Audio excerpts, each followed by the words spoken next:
Every morning on a cruise, the ship slides into somewhere new, and the brochure makes every single port look like the exact same thing. Paradise. Palm trees, a perfect beach, smiling faces waiting to show you a good time. And a lot of them are.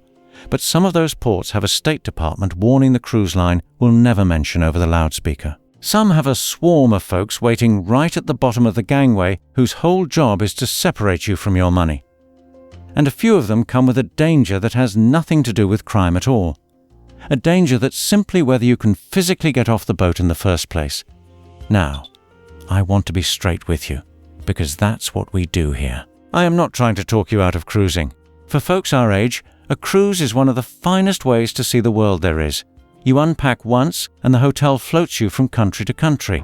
What I'm here to do is tell you the part the cruise line leaves out, which ports to skip, which ones are more hassle than they're worth just to set foot on, and which ones are genuinely, quietly worth every minute you spend ashore. We're going to count them down, from the ports to avoid at all costs, right up to the ones worth it. And number 1 is a port where you walk straight off the ship onto dry land. No little boat, no crime to speak of, and some of the best water in the whole Caribbean. Stick around for that one, because most people sail right past it without knowing what they've got.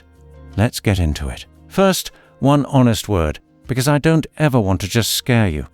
A travel advisory does not mean an entire country is a war zone. It isn't. Millions of cruise passengers step off in these ports every year and go home with nothing worse than a sunburn and a fridge magnet. What an advisory means is that the odds have shifted, and a smart traveller deserves to know which way before they book an excursion, not after. This is general guidance, not a forecast for your particular trip. And here's how I'm judging every one of these ports. 4 things, and the second one is something almost nobody thinks about until they're standing there. 1. Safety right around the pier, using the State Department's own advisory and the real crime behind it. 2. And write this down. Whether the ship actually docks, or whether it has to anchor out in the bay and shuttle you in on a little boat. 3. The scams and the pushy vendors waiting at the gate. And 4. Whether there's anything ashore actually worth your time once you're there. Let me explain that second one, because it's the secret nobody tells you, and it matters more than crime for a lot of us. At a docked port, the ship pulls right up to a solid pier. They roll out a flat gangway, and you stroll off onto dry, steady ground. Easy. But at a lot of the prettiest ports, the water's too shallow or there's no pier big enough, so the ship drops anchor way out in the bay and ferries you to shore on a small boat called a tender. And getting onto that tender means stepping across a gap, sometimes 6 inches, sometimes a foot wide. From the big moving ship down onto a little boat that's also bobbing on the waves, usually down a set of stairs. Now, if your knees and your balance are what they were at 30, no problem. But I have watched people our age take a spill making that step, and I'll tell you the other catch. Tenders depend on the weather. If the wind kicks up and the sea gets choppy, they slow the whole operation to a crawl, or they cancel it altogether, and you sit on the ship all day, staring at a port you never get to touch. Keep that word, tender, in your head, because it's going to decide a couple of these rankings. Now, the ports to avoid. Let's start at the very bottom, with the one that gives me the most pause. Belize City. On paper, it's a dream. Nearly 1 million cruise passengers a year come through chasing Mayan ruins and jungle zip lines. But Belize sits under a Level 3 advisory. Reconsider travel. One single step below our government's most severe warning over serious crime, including armed robbery and gang violence in the urban areas away from the tourist zone. And here's the double trouble. Belize City is also a tender port, so you've got a genuinely risky city, and to even reach it, you're climbing down onto a little boat bobbing in the bay. The cruise experience itself, on a ship-run tour with a guide, can be perfectly safe. But wandering off into that city on your own to save a few dollars is exactly what you should not do. If you get off here at all, you get off with the ship's organized excursion, and you do not go exploring solo. Full stop. From Belize, we sail east along the coast to another Central American stop that looks like heaven and hides a rougher reality, Roatan in Honduras. And Roatan is genuinely beautiful. It sits on the second largest barrier reef in the world. The diving is world-class, and the beaches are stunning. But the island's growth has outrun its safety. The main town of Coxon Hole, right where a lot of ships come in, has a real reputation as a hotspot for theft and break-ins, and the emergency services across the island are thin.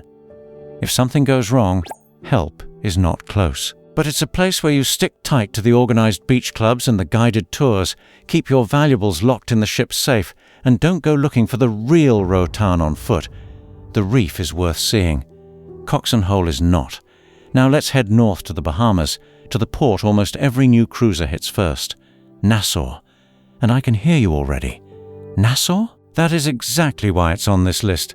Because everybody stops there and almost nobody checks the advisory.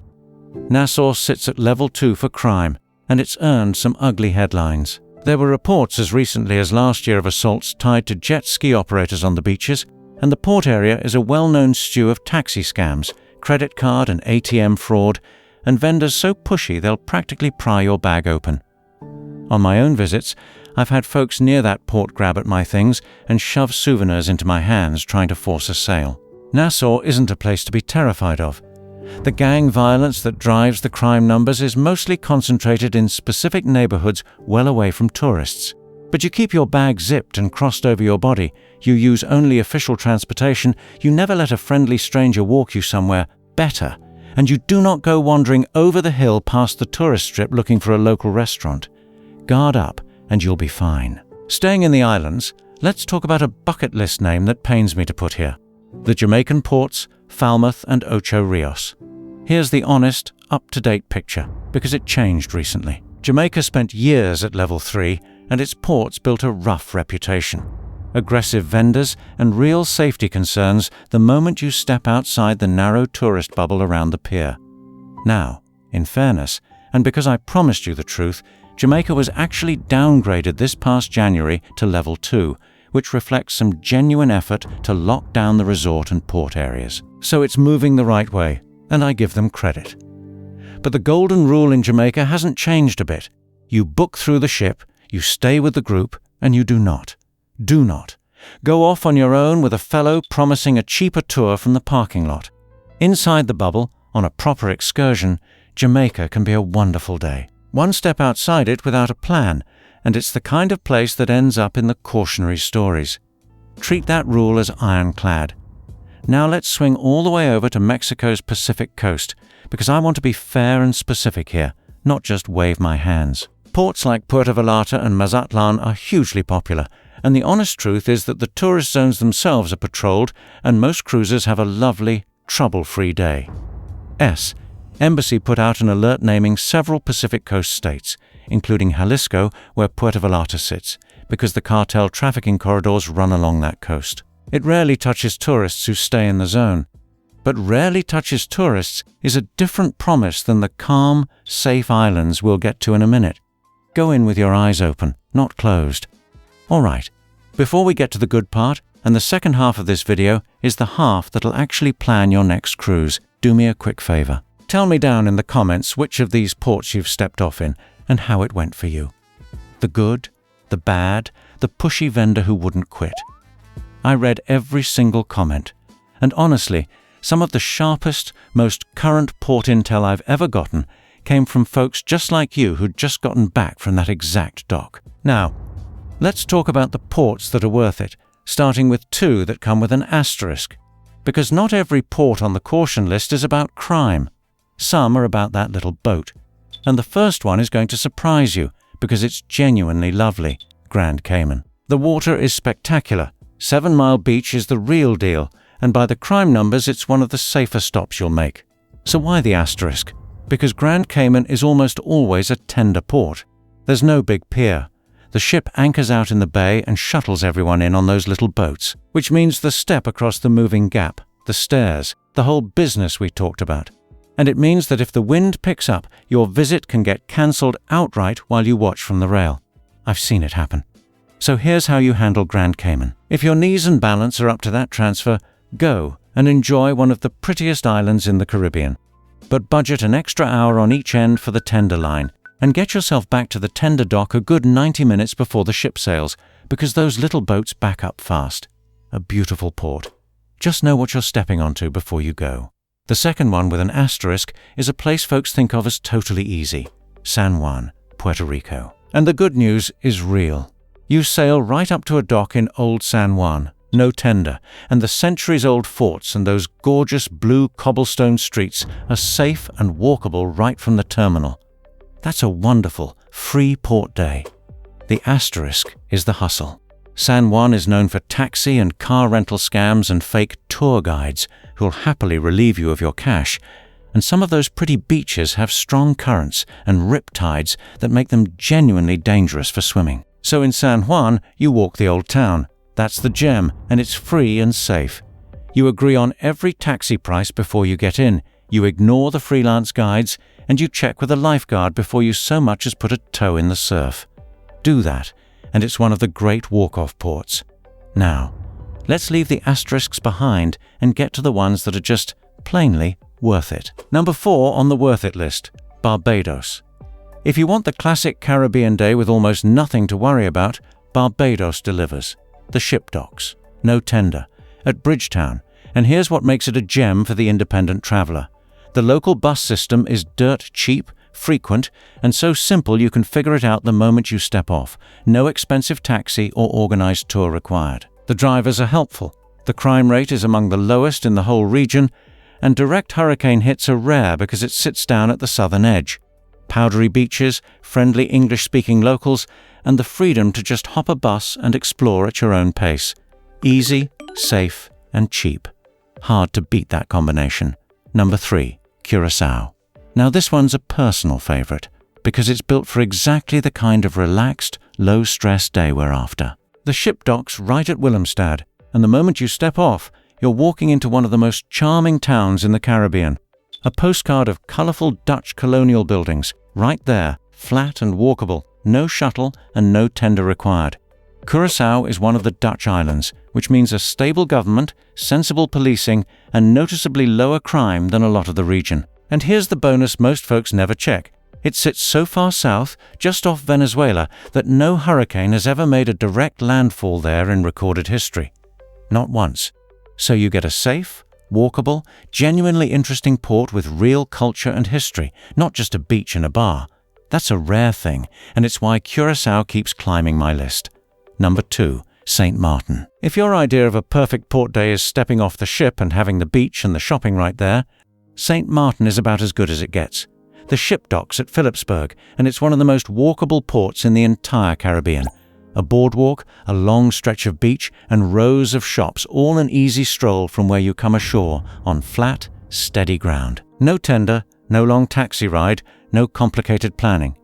You can have a wonderful, full day here, spending nothing more than lunch and a beach chair, and never wander more than a few comfortable minutes from the ship. For an easy, low-effort, high-reward port, St. Martin is tough to top. Which brings us to the 2 best of all. Number 1 on almost anybody's safety list, and my runner-up here, is Aruba.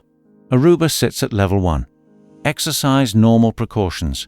The mildest, safest rating our government gives, the same level as visiting Canada. The ship docks right at Orangestad, no tender, and the town is pleasant and walkable right from the pier before you head off to those famously calm, gentle beaches.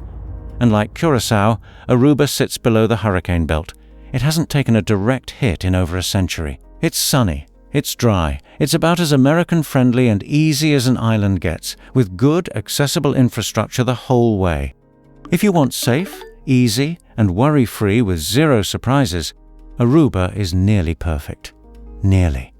Because there's one port that edges it out for the top spot, and it's one most people walk off of without ever realizing how good they've got it. Number 1 is Cozumel. And here's why it wins the whole list, because it quietly checks every single box we've talked about. Start with getting off the ship. Cozumel is a docked port. You walk straight down the gangway onto solid ground. No little boat, no bobbing gap, no weather cancellations. That alone puts it ahead of half the prettier names. Now safety. I know the headlines about Mexico scare people, so let me give you the real numbers. Cozumel is an island 12 miles off the mainland, and the cartel troubles you read about on the mainland simply don't reach it.